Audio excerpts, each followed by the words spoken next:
ఆమెకి 70 సంవత్సరాలు రావడంతో కళ్ళు సరిగ్గా కనిపించక డబ్బులు ఎక్కడో పెట్టేస్తుంది.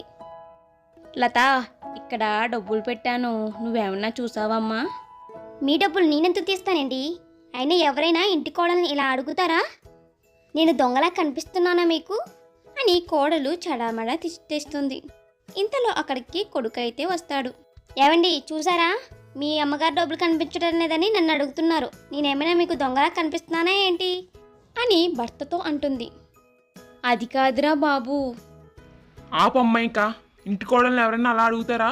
ఒకవేళ తీస్తే తీస్తుంది, అంత మాత్రాన్ని అడిగేస్తావా? దొంగగా ముద్రేసేస్తావా? మాట అనే ముందు ఒకసారి ఆలోచించి మాట్లాడాలి అని కొడుకు చడామడా తిట్టేస్తాడు. ఇక కాంతమ్మ రూమ్లోకి వెళ్ళి తన మంచం మీద కూర్చొని ఉంటుంది. పక్కనే డబ్బుల్ని చూసి ఇలా అంటుంది. అయ్యో, కోడల్ని అనవసరంగా అడిగాను.